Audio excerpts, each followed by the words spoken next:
Министрлер кабинетинин төрагасы Акылбек Жапаров Чүй облусуна жумушчу сапарын алкагында Аламүдүн районундагы Грозд айылындагы социалдык шаарчанын ачылышына катышып, коомдун ден соолугунун мүмкүнчүлүктөрү чектелүү адамдарга болгон мамилесинин деңгээли, коомдун жетилгендигинин көрсөткүчү, мамлекет тарабынан көрсөтүлгөн колдоону коомдук уюмдар жана кайрымдуулук фонддору улантып келүүдө.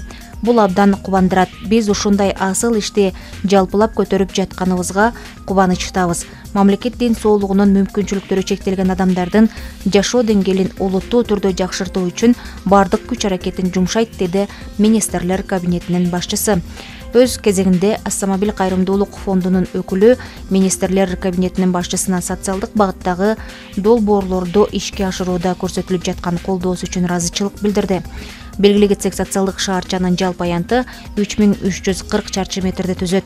Социалдык шаарчада бардык шарттары бар 15 үй, 25 орундуу бала бакча, мечит жана үйлөрдү ичүүчү таза суу менен камсыз кылуу суу мунарасы бар. Социалдык шаарча аз камсыз болгон үй бүлөлөргө жана ден соолугунун мүмкүнчүлүгү чектелген жарандарга ылайыкталган. Урматтуу мекендештер, биз жаңы эле сокулуктан ушу ден соолугу боюнча чектелген айрым биздин жарандардын ошо реабилитация борборун ачып келатабыз. Ал жерге дагы ушу кайрымдуулук фондунун салымы өзгөчө болду. Азыр мына сиздер менен чогуу Грозд айылындагы атайын ушу шаарчага келип турабыз. Мени өкмөттүн башчысы кылып дайындап атканда урматтуу Садыр Нуркожоевич өзүнүн биринчи тилегин айтып калды. Ошо кыргыз жарандары өзгөчө колунда жоктогулар, жетим жесирлер, майыптар, ушуларды жакшыраак бир карап берсеңиз, ушулар ушу кыргыз жеринде корболбосо экен деген тапшырмаларын аткаруунун алкагында мына бүгүнкү күнү биз ушул пособияларды 3 жолу көтөргөнгө мүмкүнчүлүк таптык. Былтыр мурдагы 2021 жылы болгону 7 миллиард сом ушу пособияларга бөлүнүп атса, биз былтыр 22 жылы 15,8 миллиард сомду бөлүп бердик. Жетим балдардыкы бир 10 жылдан бери көтөрүлбөй калган экен. Ошо 2000 сомдон 6000 сомго чейин көтөрүп берип, бүгүнкү күнү ушу балдардын көрөр, багар, ага туугандары көбүрөөк болуп, алар уже интернаттардан туугандар алып кете баштады. Негизинен бир 10.000 сомго чейин көтөрсөк деген өзүбүздүн оюбуз бар. Бирок ошо акчаларындагы кийин көзөмөлдөп биз контролго алабыз. Бала кезинен биринчи топтогу майыптуулук бар жарандарыбыздын баарын 4.000 сомдон 8.000 сомго чейин көтөрө алдык. Аларды баккан адамдарга мурун 18 жашка чейин эле биз мүмкүнчүлүк берип атсак, азыр эми өмүр бою айлык чектеп бердик. Үй бүлөгө көмөк пособияны 810 сомдон 1200 сомго көтөрдүк. Бул 339 миң балага бүгүнкү күнү ай сайын ушуну берип турабыз. Колунда жок үй бүлөлөргө ушу 110 миң үй бүлөбүз бар, аларга электр энергиясын 50 тыйынга чейин азайталдык. Биз мындан ары дагы даректүү жардам берүүнү күчөтө беребиз.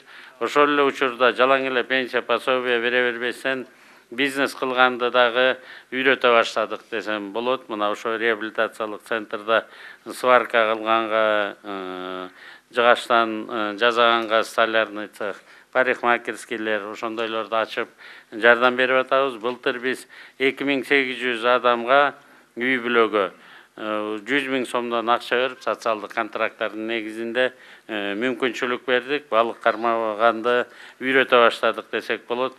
Бирөө трактор алды, бирөө паровдалы эчки же уй тоок сатып алды, бирөөлөр сөөн жылалдарды өстүрүп удобрение сатып атышат. Мына ошондой ыкмалар жакшы бизге түрткү болду. Пилот проектisi да жакшы бүткөндүктөн быйыл 10 миң үй бүлөгө 100 миң сомдон ушундай гранттарды берейин деп жатабыз. Ипотека маселелерин дагы чечкенге бел байлап калдык. Анын ичинде ушу майып биздин колунда жоктогуларга, майыптарга дагы берүү пландарыбыз да бар. быйыл ушу жерлерди трансформация кылып, өзлөрү эптеп үй куруп алып, бирок закондоштура албай жүргөн 83.236 жараныбызда биз документтердин баарын берип, мүмкүнчүлүк берип атабыз.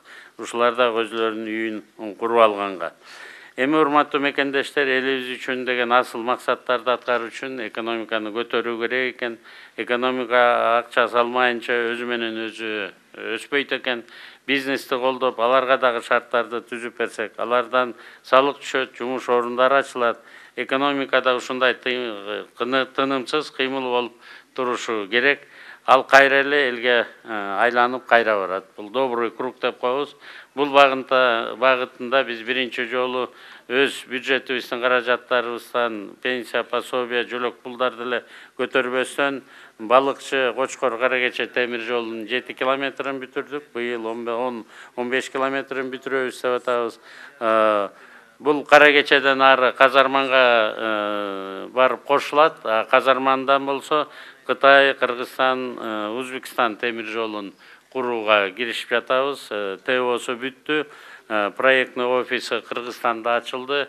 Буюрса ошентип Кыргызстандын ичинде дагы темир жол боюнча проблемалар чечилет. Биз дагы транзиттик өлкөгө айланабыз. Камбар-Ата ГЭСтин биринчи агрегатын мурун бүттү эле, азыр экинчи агрегатын бүтүрүп атабыз. Камбар-Ата 2-никин. Ал эми Камбар-Ата 1 ГЭСинин даярдоо иштеринин баарына, проектлерине акчалардын баарын бөлүп, энергетикадагы тартышыбызды дагы жоёйлу деп атабыз. Биз өлкөнү кабыл алганда эми 3 миллиард киловатт дефицити менен алдык элек. Азыр ошону сатып алууга, кыштан чыгууга эле 15,5 миллиардыбыз кетип баратат. Биз жекелеми өлкөнүн эле мүмкүнчүлүктөрүн колдоно бербей, чет өлкөлүк инвесторлорду, өзүбүздүн меценаттарды, кайрымдуу адамдар менен байланыштарды түзүп, кайтарымсыз негизинде үй салып беребиз дегендерге жерлерди бөлүп берип, аларга инфраструктурасын алып келип берүүгө даяр экенибизди көрсөтүп жатабыз. Араб өлкөлөрүнөн, Европадагылардан, Азия өлкөлөрүнөн жардамдар болуп келатат. Алардын катарында мына Санабил кайрымдуулук фонду жыл сайын 8 миллион долларга чейин гранттык каржыларды Кыргызстанга тартып келүүдө. Долбоор мамлекеттик жана жергиликтүү бийлик органдары менен биргеликте ишке ашырып келе жаткандыгын белгилеп кетүү зарыл. Кыргызстан боюнча 20дан ашык социалдык шаарча салынды. Ал жерде 1411 үй бүлө болуп калды. Азыр эле мына мен айтып кеткендей, Сокулук шаарында салынган ден соолугунан мүмкүнчүлүгү чектелген жарандарга да реабилитациялык борборун ачып келдик. Анда да конокторго рахматыбызды айтканбыз. Сиздердин атыңыздардан азыр Кыргыз өкмөтүнүн атынан, президенттин атынан дагы бир жолу биз Шейх Абдуллатиф Аддавас мырзага жана Мухаммед Абдулкалим мырзаларга дагы терең ыраазычылыкты билдирип берүүгө уруксат этип коюңуздар. Урматтуу мекендештер, адамга эми баш калкалар үстүндө үй болсо, ал бир чоң бакыттардын бири. Кыргызда бата деген жакшы сөз бар. Короңор кыктуу болсун, жан-жаныңар көрктүү болсун, конушуңар маанат болсун, туугандарыңар канат болсун, ак өргөңүздөр кут болсун.